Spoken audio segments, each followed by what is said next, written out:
Hey, this is Trish, and I am in my little cubbyhole space here in my bedroom, trying to be very zen right now because I had a bit of a hellacious day, and I actually was going to do the video for today earlier in the day when I had I don't want to blow it out of proportion and say it was emotionally traumatic, but it actually kind of was.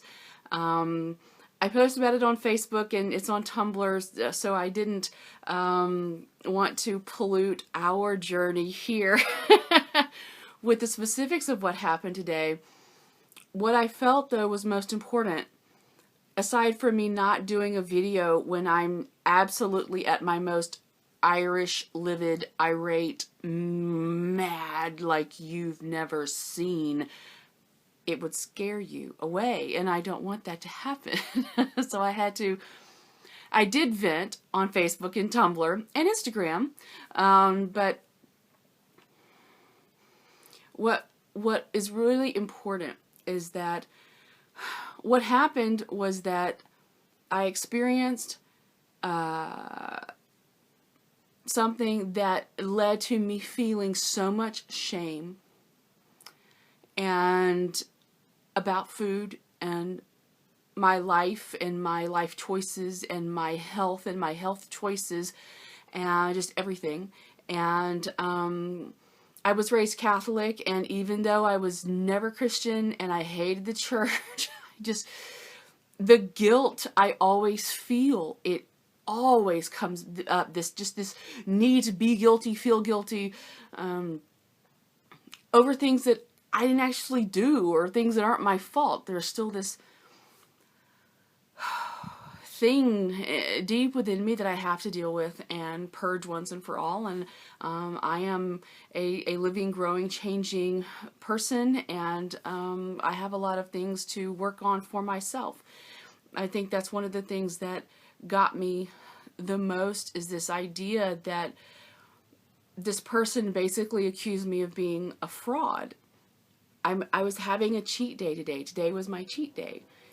And this person said, "Oh, I thought you were, healthy. You're healthy, and you have this, this, this." I'm like, in your shopping cart. I'm like, oh my God, it was emotionally traumatic, mainly because of food issues that I've had since I was a kid, and then this now of acknowledging that I have a mild binge eating disorder.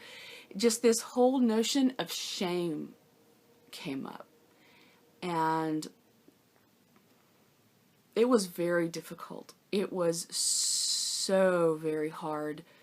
That's why I vented and I released it, and I didn't keep it in, because if I had allowed this to stay within me and tamp it down, as we was like, okay, well, I can't vent because, murder's still illegal, so okay, I'm just going to take this, I'm going to tamp it down. And then what happens is that stress builds up, and for the person who's a binge eater, it leads to binge eating events. For the person who's anorexic or a bulimic, it can lead to, triggering their disorders. It was just a tough day. And the lesson that I wanted to bring about is that in order to be truly healthy with your weight, you have to deal with your emotional and psychological demons. You have to deal with the reasons, emotionally and psychologically, that lead to your overeating or undereating, because not eating enough, you go into starvation mode, you start to gain weight that way. So whatever your weight gain mechanism is, and whatever your personal demons are, you can exercise, you can diet, and it's not going to work. Because what's going to happen is that as soon as you have a bad day, like I had today, what happens is that those demons are like, I can help you. I'm still here, and it's just, you have to deal with those.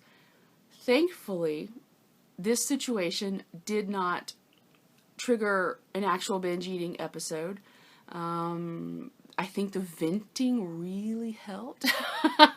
If you see it on my Facebook or Instagram or Tumblr, it's the post of my shopping cart followed by an ode to a cupcake. The emotional and psychological demons are deep. They usually stem from childhood. I have a personal belief that most people who are overweight as adults, that their food issues stem from traumatic issues that happened when they were children or teenagers. That it's something way in the past. If it happened when they were an adult, it's usually a really traumatic issue. Because somebody who just starts to be lazy and gain weight, that's one thing. But people who are chronically overweight, there's a reason. And those reasons, they're not served by feeling shame. They're not served by feeling anything, actually, because emotions, the emotions are going to drive you to eat or undereat or throw up or, do other things that are drastic and unhealthy for your body, and that's ultimately very unhealthy and unsafe for you. So just, it's a day. Today has been a day. And I wish I could be more eloquent. I wish I could sum this up nicely and neatly, but the food issues that I'm dealing with, I've been dealing with for 35-ish years. And so they don't fit into a nice, neat little 3 or 4 minute video package. And I know from talking to some of you what you are going through, it's the same thing. And so we'll just try to be here for each other, deal with this together. And this is only day 3 of dealing with this on this journey, but how fitting that we can get this out in the open. That if you have food issues and you're overweight, there's no shame necessary, just a belief in yourself that you're worth changing certain things in your lifestyle so that you can have a better life by being healthy, so no shame, no shame, no shame. And every day work on the emotional and psychological triggers. If you know them, write them down. And if you happen to start feeling those, go back and see, yep, that's one of my triggers. Maybe write down some things that you can do when you feel one of those triggers, It's like, okay, so if I feel shame, I can do da da da. If I feel embarrassed because someone embarrassed me on purpose, I can do dot dot dot. Because that's the hard thing. When food is your drug, when food is your nemesis, food which is necessary for life, and it's legal, it's a legal drug, there's not a lot of understanding out there. But just put the fork down. No one held a gun to your head and made you eat all that. Can't you order a salad? No, don't want to.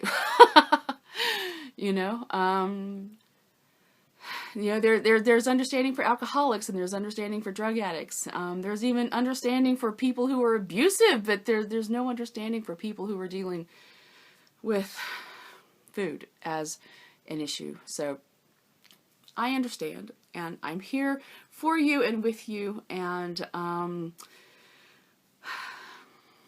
I wish this video would have been shorter. I may cut it down. I don't know. But today was a day, and I needed to vent and deal with it so that I did not abuse myself and my body by turning to food when that shame trigger was enacted. So, alrighty. I love you all. I do. And keep commenting. I love your comments, and let me know if there's anything that I can address specifically, especially when it comes to binge eating, emotional, psychological eating, and and we'll try and work on this together, okay? All right. I love you, mwah, and I will see you tomorrow. Bye.